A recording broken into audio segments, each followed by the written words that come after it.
Bom dia, meus amores, tudo bem com vocês? Espero que sim. Vamos começar a nossa manhã. Hoje nós vamos começar o Evangelho de Marcos, capítulo 13. Vamos dos versículos 1 a 37. A destruição do templo, os princípios das dores, a grande tribulação, a vinda do Filho do Homem, a parábola da figueira e exortação à vigilância. Ao sair do templo, Jesus anuncia acontecimentos que surpreendem os discípulos. Eles observam a grandiosidade das construções, mas Jesus direciona seus olhares para algo muito maior, os acontecimentos futuros e a necessidade de permanecerem firmes na fé. Nesse capítulo, Cristo fala sobre tempos difíceis, sobre perseverança e sobre a esperança da sua volta. Oremos. Pai amado, gratidão por mais um dia da Tua Palavra. Abre o nosso coração para compreender os Teus ensinamentos e fortalecer nosso coração para permanecer firme, vigilante e cheio de esperança. Em nome de Jesus. Amém. Amém, meus amores. Vamos para a nossa leitura. O sermão profético à destruição do templo, Mateus 24, 1 a 2, Lucas 21, 5 a 6. Versículo 1. Quando Jesus estava saindo do templo, um dos seus discípulos lhe disse: Mestre, que pedras, que construções. Versículo 2. Mas Jesus respondeu: Você está vendo estas grandes construções? Não ficará aqui pedra sobre pedra que não seja derrubada. O princípio das dores, Mateus 24, 3, 14, Lucas 21, 7, 19. Versículo 3. Jesus estava sentado no Monte das Oliveiras, diante do templo, quando Pedro, Tiago, João e André lhe perguntaram em particular. Versículo 4. Diga-nos quando essas coisas vão acontecer e que sinal haverá quando todas elas estiverem para se cumprir. Versículo 5. Então Jesus começou a dizer-lhes: Tenham cuidado para que ninguém os engane. Versículo 6. Muitos virão em meu nome, dizendo: Sou eu, e enganarão a muitos. Versículo 7. Quando vocês ouvirem falar de guerras e rumores de guerras, não se assustem, é necessário que isso aconteça, mas ainda não é o fim. Versículo 8. Porque nação se levantará contra nação e reino contra reino. Haverá terremotos em vários lugares e também fomes. Essas coisas são o princípio das dores. Versículo 9. Estejam de sobreaviso, porque as pessoas os entregarão aos tribunais e às sinagogas. Vocês serão açoitados e por minha causa serão levados à presença de governadores e reis, para lhes servir de testemunho. Versículo 10. Mas é necessário que primeiro o evangelho seja pregado a todas as nações. Versículo 11. Pois levarem vocês para os entregar, não se preocupem com o que irão dizer, mas digam o que lhes for concebido naquela hora, porque não são vocês que estão falando, mas o Espírito Santo. Versículo 12. Um irmão entregará à morte o outro irmão, e o pai entregará o filho. Haverá filhos que se levantarão contra seus pais e os matarão. Versículo 13. Todos odiarão vocês por causa do meu nome. Aquele, porém, que ficará firme até o fim, esse será salvo. Isso também está em Apocalipse 2:10. A grande tribulação. Mateus 24, 15 a 28, Lucas 21, 20 e 24. Versículo 14. Quando, pois, vocês vierem o abominável da desolação situado onde não deve estar, quem lhe entenda. Então os que estiverem na Judéia fujam para os montes. Isso também está em Daniel 9:26, 11:31 e 12:11. Versículo 15. Quem estiver no terraço não desça, nem entre para tirar de casa alguma coisa. Versículo 16. E quem estiver no campo, não volte atrás para buscar a sua capa. Versículo 17. Ai das que estiverem graves e das que amamentarem naqueles dias. Versículo 18. Orem para que isso não aconteça no inverno. Versículo 19. Porque aqueles dias serão de tamanha tribulação, como nunca houve desde o princípio do mundo criado por Deus até agora e nunca jamais haverá. Isso também está em Daniel 12:1 e Apocalipse 7:14. Versículo 20. Se o Senhor não estivesse abreviado aqueles dias, ninguém seria salvo, mas por causa dos eleitos que ele escolheu, Deus abreviou tais dias. Versículo 21. Então, se alguém disser a vocês, olhem, aqui está o Cristo, ou olhem, ali está ele, não acreditem.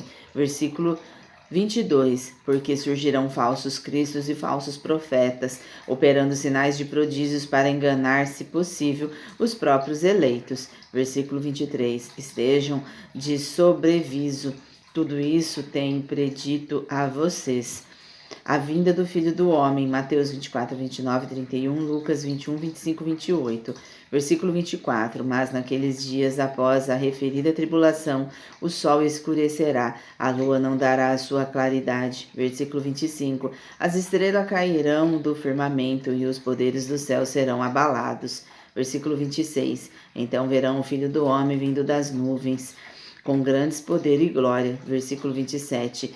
E então ele enviará os anjos e reunirá os seus escolhidos dos quatro ventos, da extremidade da terra até a extremidade do céu.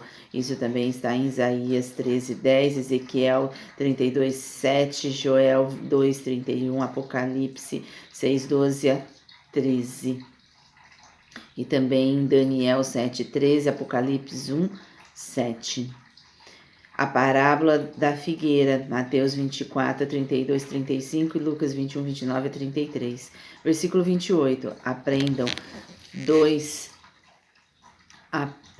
pois, a parábola da figueira, quando já os seus ramos se renovam, as folhas brotam, vocês saberão que o verão está próximo. Versículo 29. Assim também vocês, quando virem acontecer essas coisas, saibam que está próximo às portas. Versículo 30. Em verdade lhes digo que não passará esta geração sem que tudo isso aconteça.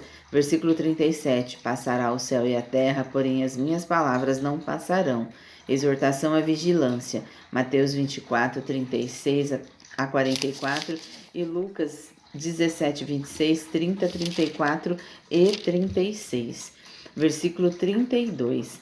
Mas a respeito daquele dia ou da hora, ninguém sabe, nem os anjos no céu, nem o Filho e nem o Pai. Versículo 31. Passará o céu e a terra, porém as minhas palavras não passarão. Exortação à vigilância, eu estava aqui, versículo 32. Mas a respeito daquele dia ou da hora ninguém sabe, nem os anjos do céu, nem o Filho, senão o Pai. Versículo 33. Esteja de sobreaviso e vigie, porque vocês não sabem quando será o tempo. Versículo 36. É como um homem que, ausentando-se do país, deixa sua casa, dá autoridade aos seus servos, a cada um a sua obrigação, e ao porteiro ordena que vigie. Versículo 35. Portanto, vigiem, porque vocês não sabem quando virá o dono da casa, se é à tarde, se é à meia-noite, se é ao cantar do galo, se pela manhã. Versículo 36. Para que, vindo ele inesperadamente, não encontre vocês dormindo.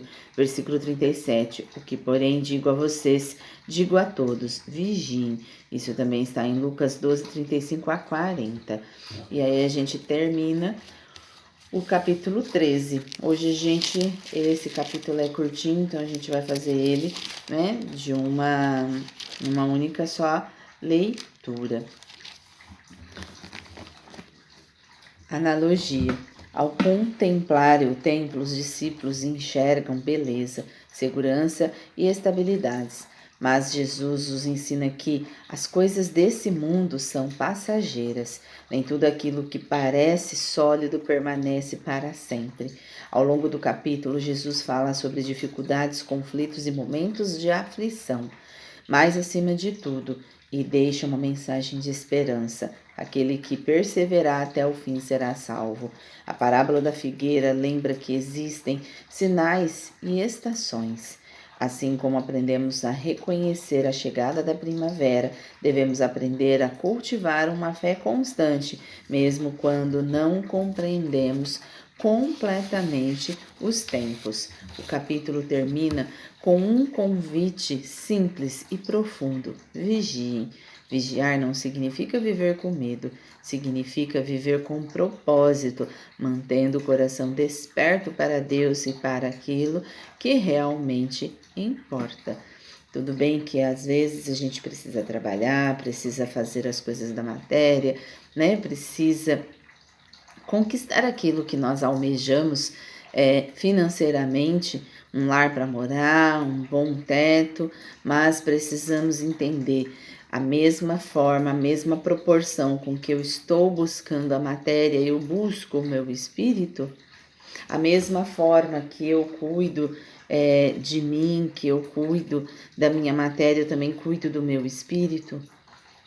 Quando eu tiver que estar na presença do Pai, eu tenho algo a oferecê-lo, porque Deus não pega nada palpável.